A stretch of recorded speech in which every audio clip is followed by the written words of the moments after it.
Direct selling industry एक ऐसा नाम है कि जिसको पहले बहुत ज़्यादा लोग जानते नहीं थे, या फिर लोग इसको मेंबर बनाने वाला, लोगों को जोड़ने वाला, इस तरह का कुछ नाम देते थे लोग।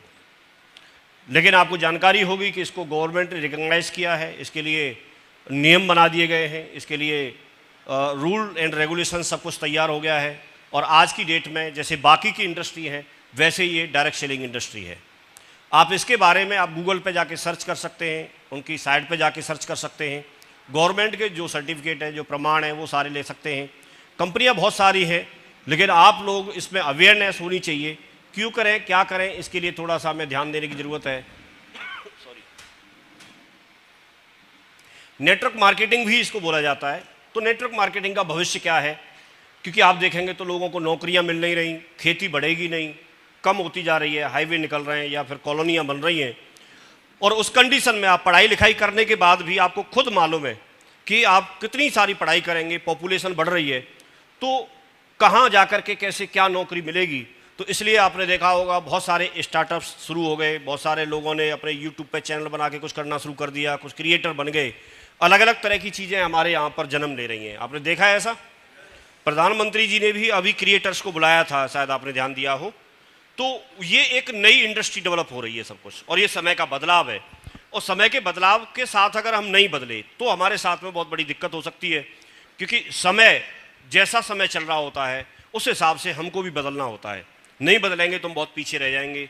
जैसे आपने HMT घड़ी का नाम सुना होगा, आपने नोकिया मोबाइल फ़ोन का नाम सुना होगा, तो आपने मर्फी रेडियो होता था और एटलस की साइकिल और ये सब हुआ करती थी। तो ये बहुत पीछे रह गए। आपने देखा होगा बहुत HMT की घड़ी मार्केट में उसी का पूरा कब्जा था, और उसके बगैर मेरे ख्याल में शादी कोई होती नहीं थी। 2-3 चीज़ें तो बहुत कॉमन रहती थी, लेकिन वो चीज़ें पीछे रह गई। क्यों? समय के हिसाब से उन्होंने नहीं बदला। तो ये मशीनी युग है जहाँ पर अभी हम और आप काम कर रहे हैं। आप देखते हैं कि कोई एक सिक्योरिटी गार्ड के लिए उसको जॉब मिली हुई है और गेट पर बैठा रहता है, तो उसका परिवार उससे चल रहा है, लेकिन वहाँ पर भी एक रोबोट खड़ा कर दिया जाएगा। आपने कई जगह देखा होगा। अभी केरला में पहली AI टीचर आयशा करके उसका नाम है, और वो इंट्रोड्यूस कर दी गई है। वो क्लास पढ़ा रही है स्कूल में बच्चों को। वो रोबोट जो टीचर है, AI टीचर, वो उसमें क्लास पढ़ा रही है। तो आप ये देखिए कि समय आने वाला जो समय है वो किस चीज़ का है। पहले जब रोड बनाने में सैकड़ों लोग लगते थे और उसमें समय लगता था, उनका परिवार उससे चलता था, लेकिन आज रोड आप देखेंगे तो अभी जो आप जिस रोड से आए हैं, अभी अगर उसको मशीन बनाना शुरू कर दे तो आप जाएंगे तब तक तैयार, और उस पर रोकते नहीं है, जैसे बनाते जाएंगे और बाहर निकालो तुरंत। ऐसा देखा आपने? रातों रात कोई बिल्डिंग खड़ी हो जाती है, रातों रात कोई रोड बन के खड़ा हो जाता है। तो इस तरह से ये मशीनी युग है। अगर इसी तरह से ये सब कुछ रहेगा तो बाकी लोगों को जॉब कहाँ से आएंगी और ये सारे काम कहाँ से होंगे। जहाँ ऑफिस में बहुत सारे लोगों की ज़रूरत पड़ती थी, वहाँ पर कोई एक व्यक्ति कॉर्नर में एक कंप्यूटर लेके बैठ जाता है, एक लैपटॉप लेके बैठ जाता है, और वो सारे काम एक अकेला व्यक्ति कर देता है। तो बहुत सारी चीज़ें कम हो रही हैं। तो आपका जो भविष्य है, नेटवर्क मार्केटिंग का जो भविष्य है, क्योंकि जहाँ पॉपुलेशन बढ़ रही है, और वो दूसरी तरफ अगर देखेंगे तो पॉपुलेशन को ऐसे बोला जाता है कि एक तरह से अभिशाप है। मतलब ज़्यादा बढ़ेंगे लोग तो उनको कहाँ से खाने को आएगा, कहाँ से क्या क्या चीज़ें कैसे मिलेंगी। लेकिन एक डायरेक्ट सेलिंग एक ऐसी जगह है कि जहाँ पर आप जितनी पॉपुलेशन बढ़ रही है उतना उसके लिए तो वरदान है। आप सारी जगह आप देखेंगे तो वहाँ पर कुछ वैकेंसी होती हैं, कहीं 100 वैकेंसी हैं, 1000 वैकेंसी हैं, 2000 वैकेंसी हैं, 4000, 10,000, 20,000, 50,000, लाख हो सकती हैं, लेकिन उसका जरूर कोई एक लिमिट होगी। लेकिन डायरेक्ट सेलिंग में क्या कोई ऐसी लिमिट है? आप कितने भी ज्वाइन करा सकते हैं। आप 2 को कराइए, 2000 को कराइए, 20 को कराइए, 20,000 को कराइए, 2 लाख को कराइए, आप कितने भी करा सकते हैं। जितनी बड़ी टीम बनेगी उतना अच्छा खासा आपका नेटवर्क चलेगा। क्लियर हो रहा है कि नहीं हो रहा है? तो यही एक ऐसी जगह है, हर जगह आप जाएंगे तो आपको योग्यता पूछी जाएगी, आपके सर्टिफिकेट मांगे जाएंगे, आपके डिग्री डिप्लोमा मांगे जाएंगे, आपसे अनुभव मांगा जाएगा। लेकिन क्या आप जब यहाँ पर आते हैं तो क्या किसी सामने वाले में ऐसी कोई क्वालिटी देखते हैं कि नहीं साहब उसके पास कोई डिग्री होनी चाहिए, पढ़ा लिखा होना चाहिए, गाँव से नहीं शहर से होना चाहिए, या कोई डिप्लोमा होना चाहिए? ऐसा कुछ है क्या? नहीं, उससे भी दूर है। तो ये एक ऐसा बिजनेस है जो किसी भी क्षेत्र के व्यक्ति को जिसमें कुछ नहीं आता, दूसरी जगह मार्केट में आप देखेंगे तो जहां किसी पे कुछ आता है, किसी फील्ड में कुछ उसने कर रखा है, किसी में कुछ ट्रेंड है, उस व्यक्ति को भर्ती किया जाता है। उसको कोई रोजगार दिया जाता है, क्योंकि रोजगार देने से पहले आप किसी चीज में ट्रेन होने चाहिए तो रोजगार मिलेगा। लेकिन डायरेक्ट सेलिंग एक ऐसा बिजनेस है कि पहले वो भर्ती करता है, फिर बाद में सिखाता है खुद ही।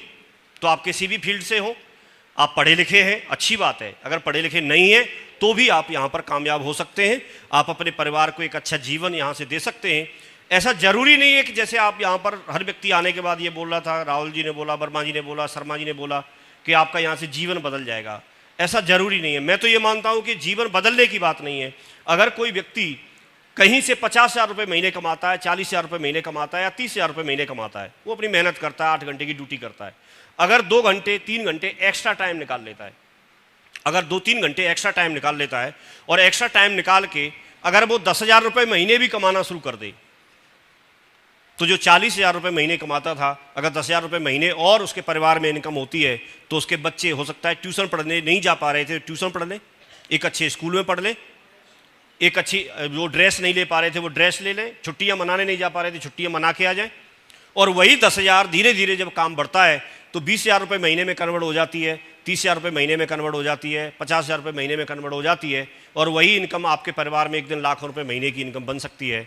और जैसे जैसे नेटवर्क बढ़ेगा, जैसे जैसे आपकी टीम बनेगी तो दूसरे लोग भी काम करेंगे तो उसमें इनकम और ऐड होती जाएगी। तो आपका मोटरसाइकिल लेने का सपना पूरा हो सकता है, आपका कार लेने का सपना पूरा हो सकता है, आपका घर जो पुराना था उसको दोबारा से रेनोवेट कराने का सपना पूरा हो सकता है, आपके घर पर सामने जो टिन शेड पड़ा था उसको बरांडा में कन्वर्ट करने का सपना पूरा हो सकता है, घर जो नीचे कच्चा था उसको आप पक्का नहीं करा पा रहे थे, पत्थर नहीं लगवा पा रहे थे, टाइल्स नहीं बिछवा पा रहे थे, वो आपका रेनोवेट हो सकता है। एक समय ऐसा आ सकता है कि आप लगातार कुछ साल यहाँ पर काम करते हैं, धीरे धीरे जब टीम आपकी बनती है तो जो घर आपका गांव में था और आपका सपना था कि मैं बराबर अपने गांव से नज़दीक जो शहर पड़ता है, जो कस्बा है, वहाँ पर भी आपका एक सपना था कि मैं कोई फ्लैट या कोई प्लॉट वहाँ पर ले लूँ और अपना मकान वहाँ पर बना लूँ।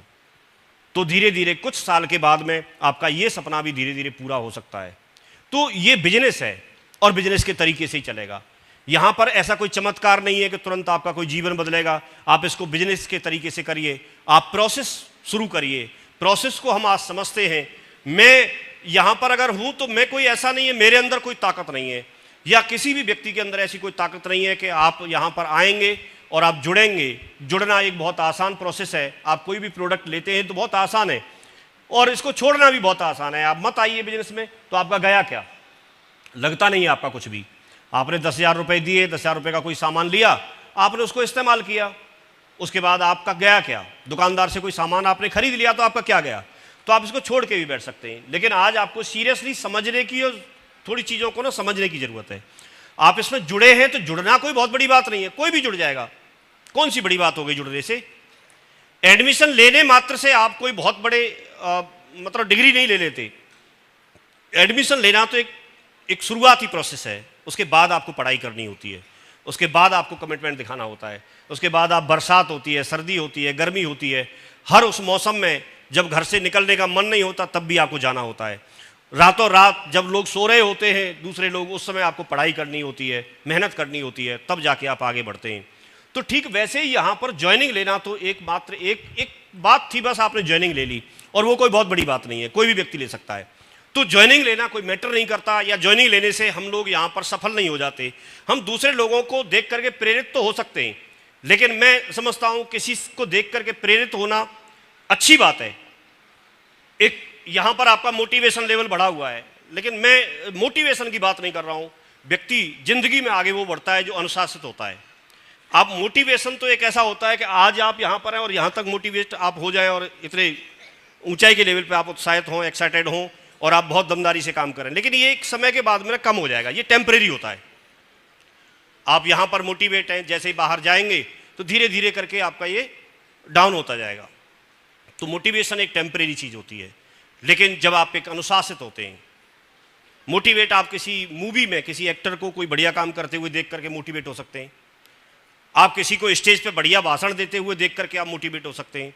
आप किसी टीचर को, अगर आपका किसी सब्जेक्ट में इंटरेस्ट है तो टीचर को अच्छे से पढ़ाते हुए किसी क्वेश्चन को ठीक से सॉल्व करते हैं, क्लास में आपने देखा होगा, मोटिवेट हो जाते हैं, हम प्रभावित हो जाते हैं। ऐसा होता है कि नहीं होता है?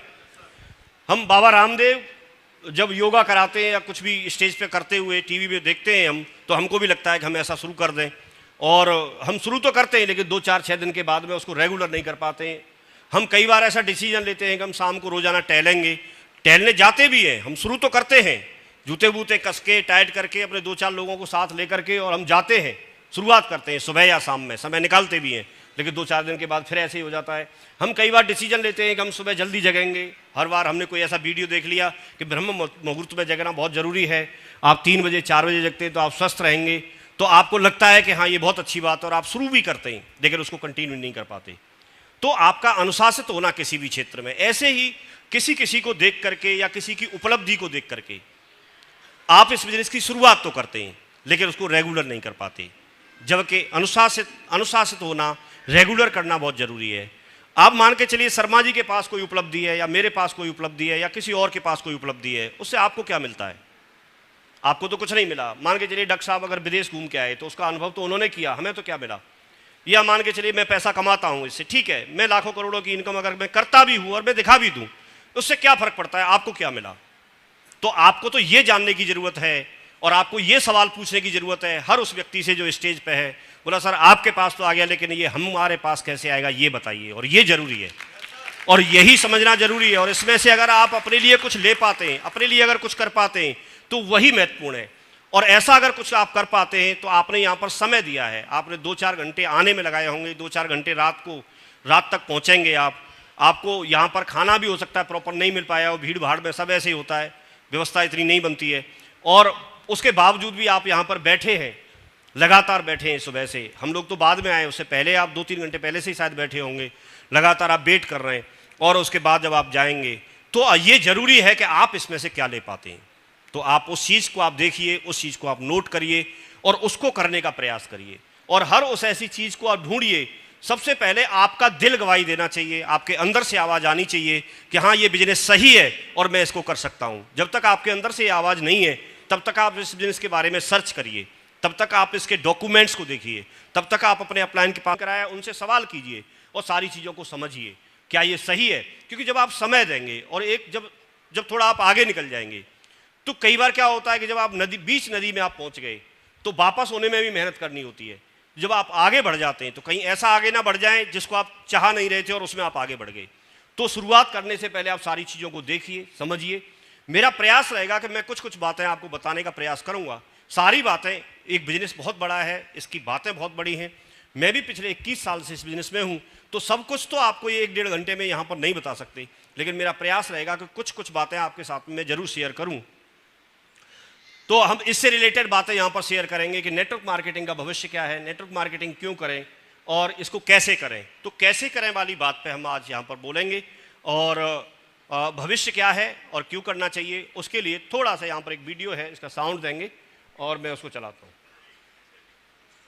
पावरफुल है, जिस इंडस्ट्री में आपने कदम रखा है, इस इंडस्ट्री को डायरेक्ट सेलिंग इंडस्ट्री या नेटवर्क मार्केटिंग भी बोलते हैं। ये इंडस्ट्री उतनी बड़ी नहीं है जितनी बड़ी हम इसे समझते हैं, या उतनी बड़ी भी नहीं है जितनी बड़ी हमने देखी है। जैसे उदाहरण के लिए, जैसे आज आप यहाँ पर आए हैं, तो आज से पहले आपने बिजनेस प्लान देखा होगा तो किसी ने संडे की मीटिंग में देखा होगा, किसी ने घर पे देखा होगा, किसी ने रास्ते चलते हुए देखा होगा। तब आपकी नज़रों में बिजनेस कितना बड़ा होगा, उतना ही बड़ा जितना बड़ा आपने देखा होगा। अगर आपको घर पे प्लान दिखाया गया तो आपको समझ में आया कि इतना बड़ा है, अच्छा। फिर आपने अगर मीटिंग में जाके देखा, संडे को मीटिंग में जाके किसी मैरिज हॉल में, किसी पार्टी में, किसी फंक्शन में, तो आपको लगा कि इतना बड़ा है। लेकिन आज आप यहाँ पर आए हैं तो आज आपने इसका थोड़ा विशाल रूप देखा, तो आज आपको क्या लग रहा है, बिजनेस तो हम जितना समझते थे उतना बड़ा नहीं है, उससे भी बड़ा है। ऐसे लगा कि नहीं लगा? लेकिन मैं आपसे एक प्रश्न पूछना चाहता हूं, क्या फाइनल कितना बड़ा है वो आपने देख लिया? फाइनल क्या जो आज आपने देखा यही इतना ही बड़ा है? नहीं। फाइनल देख लिया? अभी नहीं देखा है, तो फिर कितना बड़ा है?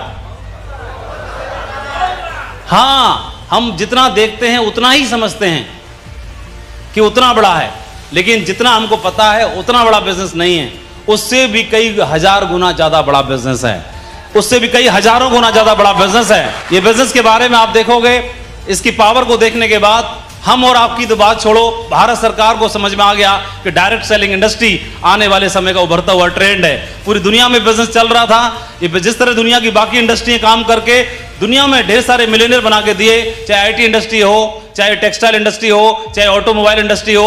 उसी तरह डायरेक्ट सेलिंग इंडस्ट्री ने भी दुनिया को ढेर सारे मिलियनियर और बिलियनियर बना करके दिए हैं। आज बात करते हैं, गवर्नमेंट ऑफ इंडिया ने देखा इसकी पावर को, समझा, तो एक मॉडल गाइडलाइन जारी कर दी सितंबर 2016 में कि अब भारत में भी बिजनेस पनपना चाहिए। आप देखोगे 2010, 11, 12, 13, 14, 15 के कुछ डाटाज हैं, तो लगातार टर्नओवर भारत में बढ़ता चला जा रहा है डायरेक्ट सेलिंग इंडस्ट्री का। ये टर्नओवर तब भी बढ़ रहा है जब आपने प्लान देखा हो या ना देखा हो। चाहे किसी भी वर्ग का व्यक्ति हो, चाहे महिलाएं हो, चाहे गर्ल्स हो, चाहे एजुकेशन में हो के फील्ड से हो, चाहे बिजनेस प्रोफेशनल्स हो, चाहे एडमिनिस्ट्रेशन के क्षेत्र से हो, चाहे सिविल से हो, कोई भी हो, आज हर व्यक्ति इस बिजनेस में अपना करियर देख पा रहा है और कोई भी कर भी सकता है। इतना जबरदस्त बिजनेस है। इस बिजनेस के बारे में पोटेंशियल को अगर आप देखोगे तो आज की डेट में इस बिजनेस के अलावा हर आदमी का सपना है, ड्रीम है कि अपने बच्चों को अच्छी एजुकेशन मिले ताकि उनका करियर अच्छा बन सके। हर एक का ड्रीम होता है कि नहीं होता है? स्टूडेंट बैठे होंगे तो सबका ड्रीम होगा, कोई आईआईटी करना चाहता है, कोई इंजीनियर बनना चाहता है, कोई मेडिकल में जाना चाहता है, सीए करना चाहता है, कुछ ना कुछ बनना चाहता है। ऐसे ही एजुकेशन की फील्ड में हो या किसी भी फील्ड में जाना चाहता है। ऐसे ही माँ बाप भी हैं, वो भी अपने बच्चों को अच्छा पढ़ाना चाहते हैं। वो भूखा रह लेंगे, कर्जा ले लेंगे, जमीन बेच देंगे, खेत बेच देंगे, डबल मेहनत करेंगे, लेकिन बच्चों को अच्छा पढ़ाते हैं। बोलो हाँ कि ना? कितने लोग एग्री इस बात से? हर आदमी अपने बच्चों को पढ़ाना चाहता है, अच्छी एजुकेशन दिलाना चाहता है। लेकिन दिलाने के बावजूद भी अगर बात करेंगे तो किसी भी, आज भारत में टॉप 10 हाईएस्ट पेइंग जॉब्स हैं भारत के अंदर। सीए की बात करें, मैनेजमेंट प्रोफेशनल्स की बात करें, आईटी सॉफ्टवेयर इंजीनियर्स की बात करें, इन्वेस्टमेंट बैंकर्स, एक्चुअल साइंस के कॉस्ट एस्टिमेटर्स, फाइनेंशियल सर्विसेज को लेके गवर्नमेंट जॉब्स में थोड़े हाई प्रोफाइल वाले, और मार्केटिंग रिसर्चर और लीगल एडवाइजर्स वगैरह। ये कुछ फील्ड हैं जहां पर आदमी अच्छी सैलरी हासिल कर सकता है और आगे बढ़ सकता है। लेकिन क्या यहां पर अगर आदमी मेहनत करता है और बहुत मेहनत करता है तब जाके जॉब हासिल करता है, तो देखें इनका पैकेज कितना है। तो आप देखोगे आईटी के अंदर अगर जाओगे तो पैकेज की शुरुआत हो रही है 5 लाख रुपए से। एनुअली की बात कर रहा हूं, महीने का नहीं, एनुअली एवरेज की बात कर रहा हूं। किसी पर्टिकुलर व्यक्ति का नाम नहीं ले सकते। किसी पर्टिकुलर व्यक्ति की बात बोलोगे सर उसको 50 लाख मिलता है साल का, तो आपको 2 लाख कमाने वाले भी मिल जाएंगे। बोलो मिलेंगे कि नहीं मिलेंगे? एवरेज की बात कर रहे हैं। ऐसे ही आप मार्केटिंग के क्षेत्र में जाओगे, वहां भी पोजीशन है। आप लीगल में जाओगे और वहां भी पोजीशन यही है। आप मेडिकल प्रोफेशनल्स को देखोगे और किसी भी दूसरे प्रोफेशनल्स में देखेंगे तो वहां पे जो एवरेज सैलरी है 5 लाख, 6 लाख, 7 लाख, 8 लाख, 10 लाख, 5 से 10 लाख के बीच में रोटेट हो रही है। लेकिन ये सैलरी हासिल करने के लिए भी क्या नौकरी को पाना इतना आसान हो गया है? क्या इतना आसान नहीं है। आप देखते हैं अगर वैकेंसी 100 हैं तो अप्लाई करने वाले लाखों में होते हैं। बोलो हाँ कि ना? इतना टफ हो गया है। फोर्स की नौकरी है, सिपाही की भर्ती हो रही है, 100-200 वैकेंसी है, 500 वैकेंसी हैं, 50-50 लाख लोग तक अप्लाई करते हैं, कोशिश करते हैं, ट्राई करते हैं। मालूम है कि नहीं मालूम है? इस बात को जानते हैं आप सभी। इतना टफ हो चुका है। ये अभी 2-3 दिन पहले की न्यूज है रोजगार के मुद्दे पर। पिछले 6 सालों में 90 लाख नौकरियां घटी हैं, क्योंकि विज्ञान तरक्की कर रहा है। तो विज्ञान तरक्की कर रहा है, टेक्नोलॉजी तरक्की कर रही है, तो नौकरियां बढ़ नहीं रही, नौकरियां घट रही हैं। जो काम पहले 100 लोग मिलकर करते थे वो अकेला काम मशीन कर देती है। जो रोड बनाते थे 100 लोग मिलके रात में। बढ़िया, ग्रेट। तो अब हम देखते हैं कि शुरुआत कैसे होती है। ये यू वाली पोजीशन आपकी होती है जब आप ज्वाइनिंग लेते हैं। तो आपको यहाँ पर देखेंगे तो आप कंपनी से जुड़ते हैं, कंपनी के साथ साथ आपको यहाँ पर एक सिस्टम मिलता है, अपलाइन मिलता है, और सिस्टम आपको एक्टिविटी प्रोवाइड कराता है, अपलाइन आपको गाइड करता है कहाँ कहाँ पर कैसे कैसे क्या होगा। ये आपकी पोजीशन होती है, ये एक स्ट्रक्चर होता है जब भी कोई नया व्यक्ति ज्वाइन करता है। और वहाँ से वो गाइडलाइन लेके, वहाँ से ट्रेनिंग लेके, सीख करके, सिस्टम के साथ मिल करके फिर वो अपनी एक टीम बनाता है। यही होता है। एक शॉर्ट में हम इसको समझें तो समझ में आ रहा है सबको? क्लियर हो रहा है? तो यू वाली पोजीशन आपकी है। लेकिन अब इसमें वही वाली बात है कि जैसे शर्मा जी एक बांसुरी वाली बात बता रहे थे कि उसमें धुन नहीं निकलती, तो धुन उसकी निकलती है जो व्यक्ति सीख लेता है। बांसुरी तो वही है, लेकिन उसको सीखना जरूरी है। अब हम सीखेंगे तो उसमें कितना प्रैक्टिस में टाइम लगेगा। कोई व्यक्ति जल्दी सीख सकता है, कोई व्यक्ति थोड़ा देर भी हो सकती है, लेट भी हो सकता है, लेकिन करना उसको जरूरी है। क्योंकि बांसुरी में से अगर धुन निकालनी है तो उसको बजाना सीखना ही होगा। यस और नो? ठीक वैसे ही डायरेक्ट सेलिंग में भी अगर आपको सफल होना ही है तो आपको इसको सीखना ही होगा, आपको इसको नेचर को समझना होगा। ये लोगों का बिजनेस है। लोगों के पास जब आप जाओगे तो लोग रिएक्ट करेंगे, लोग आपको मना करेंगे, तो आपको उस समय क्या रिएक्शन देना है। आप पेशेंस रख सकते हैं कि नहीं रख सकते हैं, आप इतना समय मैनेज कर सकते हैं कि नहीं कर सकते हैं। इन सारी चीज़ों को हमें करना होगा। और ये करना इसलिए ज़रूरी है कि इसके अलावा आप कहीं भी जाएंगे, कैसे भी जाएंगे। तो यहाँ सर बात ज़रूर कर रहे थे कि IIT जी की बात करें या फिर आप नीट की बात करें या किसी भी ऐसे टेस्ट की भी बात करें, तो मुझे लगता है कि उसको करने के लिए खर्चे की तो बाद की बात है, पहले आप उसमें एंट्रेंस एग्जाम के लिए भी मेरे ख्याल में शायद 5-7 लाख रुपए तो वो तैयारी में खर्च करा देंगे, तब वो एंट्रेंस एग्जाम देगा और वहाँ कोई नंबर आएगा तो वो तो बाद की बात है, उससे पहले ही इतना खर्चा हो जाएगा। समझ रहे नहीं समझ रहे? एक ऐसे मैंने देखे कि अभी तो पुलिस की भर्ती तो हालांकि वो निरस्त हो गई, लेकिन मैंने सुना है, अब ये ऑफिशियली नहीं है, लेकिन मैंने सुना है कि जो व्यक्ति हो सकता है 10 साल अपनी नौकरी करके जितना कमाएगा उतना तो उसको नौकरी लगाने में कोई व्यक्ति बीच में पहले ले लेता है, तो क्या करे, अब कहाँ से देगा, ऐसा हो जाता है कई बार। तो बड़ा ही मामला है, इसलिए हमको करना है, इसलिए हमको सीखना है। लेकिन जब हम सीखना चाहें तो क्या सीख सकते हैं कि नहीं सीख सकते हैं? अब सीखने के लिए हमको प्रॉपर कोई एक सिखाने वाला होना चाहिए, प्रॉपर उसकी कोई एक जगह होनी चाहिए, और रेगुलर हमको टाइम देने की जरूरत रहेगी। तो हम कई काम ऐसे हैं, जब इस बिजनेस में हम आते हैं तो हम कई काम ऐसे होते हैं कि जिनको हम कर सकते हैं, और कई काम ऐसे हैं जिनको हम नहीं कर सकते, उसकी एक प्रोसेस है। जैसे अब हम इसमें जुड़े, जैसे हम सारे लोग इसमें जुड़ गए, तो हम क्या कर सकते हैं? सबसे पहले ये देखना है, हम कर सकते हैं कि कंपनी का कोई एक प्रोडक्ट है, उस प्रोडक्ट को हम खरीद के और उसको इस्तेमाल कर सकते हैं। इसके लिए किसी को कुछ पूछने की जरूरत है? ये हम कर सकते हैं कि नहीं कर सकते? भी कंपनी में जो भी प्रोडक्ट हैं और जो हमारे काम के हैं, जिनकी हमको जरूरत है, वो मार्केट से ना लेके हम यहां से लें, और यहां से लेने के बाद उसको इस्तेमाल करें, और जब अगर उससे हमें संतुष्टि मिलती है, हमको लगता है कि प्रोडक्ट अच्छा है, तो उसको फिर हम रिकमेंड करें। रिकमेंड करने के बाद वो व्यक्ति लेगा या नहीं लेगा ये हमारे हाथ में नहीं है, लेकिन किसी प्रोडक्ट को खरीद के इस्तेमाल करना हमारे हाथ में। तो हम बात कर रहे हैं कुछ काम ऐसे जो हमारे हाथ में है, और कुछ काम ऐसे जो हमारे हाथ में नहीं है। तो जो हाथ में नहीं है उसके लिए प्रोसेस है, नौकरी मिलेगी या नहीं मिलेगी, पढ़ाई एक प्रोसेस है, मिलेगी या नहीं मिलेगी ये हमारे हाथ में नहीं है। सच है कि नहीं? यस और नो? भाई जितने भी यहां पर नौकरी जो भी कर रहे होंगे, तो क्या वही बनना चाहा था जो आज आप बने हो?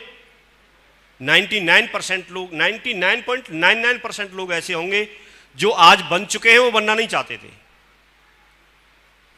लेकिन बने, क्योंकि कुछ और नहीं है तो चलो ये ठीक है, कुछ तो करेगा व्यक्ति की, फिर एज हो जाती है। तो हम उन कामों को देखें जो हम कर सकते हैं। तो जो कर सकते हैं वो हमको करना चाहिए कि नहीं करना चाहिए, मैं ये जानना चाहता हूं आपसे। कितने लोग बोलते हैं कि जो कर सकते हैं वो तो करें? बिल्कुल। तो आज से आप जो भी आपकी जरूरत है उस हिसाब से आप करिए, उस हिसाब से प्रोडक्ट इस्तेमाल करिए। अब जिस प्रोडक्ट को आपको लगता है कि अच्छा है तो आप उसको रिकमेंड करिए, उसको दूसरे लोगों को बताइए। तो ये प्रोसेस है, आपको बताते रहना है। खरीदेगा नहीं खरीदेगा वो सामने वाले का काम है, लेकिन आपको क्या करना है, ये प्रोसेस है, और उस प्रोसेस को करते रहिए। जब लगातार आप प्रोसेस में डरे रहेंगे तो धीरे धीरे करके आपको रिजल्ट आना शुरू हो जाएंगे। जैसे इंश्योरेंस का एक एजेंट होता है, तो इंश्योरेंस एजेंट की एक प्रोसेस क्या है, इंश्योरेंस के बारे में वो हर किसी को बताते रहेंगे, उसके फायदे बताते रहेंगे, और उन्हीं में से बीच में से कोई एक व्यक्ति ऐसा होगा जो उस प्रोडक्ट को उनसे, इंश्योरेंस को उनसे ले लेगा, और इस तरह से उनका काम चलता है। यही होता है। तो ऐसे ही हम इसको काम को करने के लिए हम पहले समझते हैं।